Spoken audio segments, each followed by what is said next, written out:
Well مر رہے تھے، وہ آہستہ آہستہ موت کے گھاٹ جا رہے تھے۔ اس کی سانسیں بے ترتیب ہو چکی تھیں اور جسم کی توانائی مکمل طور پر ختم ہوتی چلی جا رہی تھی۔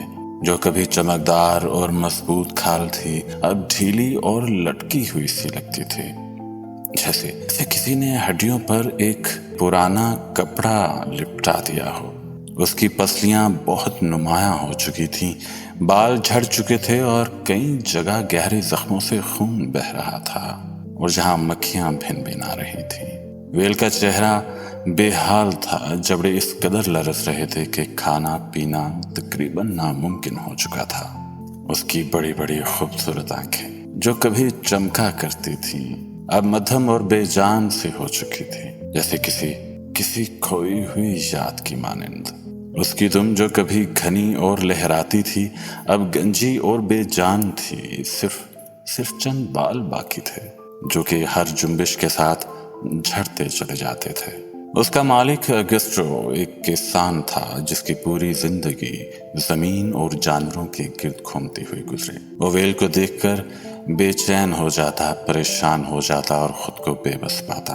ویل اس کے خاندان کی اہم رکن تھی، ایک وفادار ساتھی، ایک وفادار شکاری کتیا جو برسوں سے اس کے ساتھ تھی، مگر وہ محسوس کرتا تھا کہ ویل دیوانہ ہو چکی ہے۔ درد اور پاگل پن کی وجہ سے وہ بے بس ہو چکی ہے۔ شاید بیماری اور درد نے اسے پاگل کر دیا ہے۔ اس نے دیہاتی علاج، مرہم پٹی اور پرانی رسمیں آزمائیں، یہاں تک کہ گردن میں جلتے ہوئے مٹے ڈالے، مگر فائدہ نہ ہوا۔ ویل دیوار سے جسم رگڑتی، زخموں سے خون بہتا، مکھیوں کو دور کرنے کے لیے کانوں کو زور زور سے ہلاتی، وہ سسکیاں بھرتی، کراہتی، اور اس کا منظر پورے گھر کو سوگوار کر دیتا۔ آخرکار اگسٹو نے فیصلہ کیا کہ اب مزید کوئی رحم نہیں، اور یہی سب سے بڑا رحم ہوگا جو وہ اپنی وفادار ساتھی پر کر سکتا تھا۔ اس نے اپنی پرانی لمبی نال والی بندوق نکالی جو برسوں سے دیوار پر لٹک رہی تھی، اسے احتیاط سے صاف کیا، بارود بھرا اور یقینی بنایا کہ صرف ایک ہی گولی سے وہ ویل کو اس عذاب سے نجات دے دے گا۔ اس کی بیوی وکٹوریا جو گھر کی چار دیواری میں خاموشی سے یہ سب دیکھ رہی تھی، بچے سنبھالنے میں بے بس تھی۔ اس کے 2 بچے تھے، بڑا بیٹا 10 سال کا اور چھوٹا 6 سال کا۔ وہ بار بار ماں سے پوچھتے، کیا پپا ویل کو مار ڈالیں گے؟ انہوں نے اگسٹو کو بندوق صاف کرتے ہوئے دیکھ لیا تھا۔ ویل ان کے کھیل کی ساتھی تھی، وہ اس کے ساتھ دریا کنارے لوٹیاں لگاتے، بکریوں کے چارے پر چھلانگیں لگاتے، وہ ہنستے، کھیلتے اور زندگی جیتے۔ بچے خوفزدہ تھے کہ ویل خطرے میں ہے، لیکن وکٹوریا نے انہیں سونے والے کمرے میں بند کر دیا۔ بڑے کے سر کو اپنی رانوں میں دبا کر چھوٹے کے کانوں پر ہاتھ رکھ دیے تاکہ گولی کی آواز ان تک نہ پہنچ پائے۔ بچے رونے لگے، چیخنے لگے، مگر ماں نے سختی سے انہیں روکا اور خود بھی سسکیاں بھرتی رہی۔ پھر اچانک فضا میں دل دہلا دینے والا دھماکہ ہوا۔ چل چکے تھے۔ وکٹوریا کا دل پھٹنے لگا، بچے گھسٹنے لگے، مگر وہ ان کو اور اونچی آواز سے روکنے کی کوشش کر رہی تھی۔ یہ ظلم اس کا دل کاٹ رہا تھا، مگر اس کے دماغ نے اسے خاموش رہنے کا حکم دیا۔ اگسٹو کی پہلی گولی ناکام ہو چکی تھی۔ ویل ابھی زندہ تھے۔ وہ خون سے لتھڑی لڑکھڑاتی جھاڑیوں کی طرف لپکی، وہ جھاڑیاں جہاں گرمیوں کے دنوں میں وہ ٹھنڈی نرم مٹی میں چھپ کر آرام کیا کرتے تھے۔ اگسٹو کا دل ٹوٹ گیا، وہ باہر نکلا اور بندوق دوبارہ بھری۔ جب ویل نے اگسٹو کو دیکھا تو اسے ایک انجانے سے خوف کا احساس ہوا۔ اس کی کمزور سی آنکھوں میں خوف چھلک اٹھا۔ وہ گھسٹتی ہوئی ہاتھوں سے بیٹھنے کی کوشش کر رہی تھی، لیکن اس کا جسم ساتھ چھوڑ رہا تھا۔ اگسٹو نے اپنے ہانپتے کانپتے ہاتھوں سے دوسری گولی چلائی جو پچھلی ٹانگوں پہ لگی۔ ویل چیخ پڑی، اس کی آواز فضا میں گونجی، اس کی چیخیں فضاؤں کا سینہ چیر گئیں۔ اپنے زخمی جسم کو گھسیٹتی ہوئی جھاڑی کے پاس جا گری۔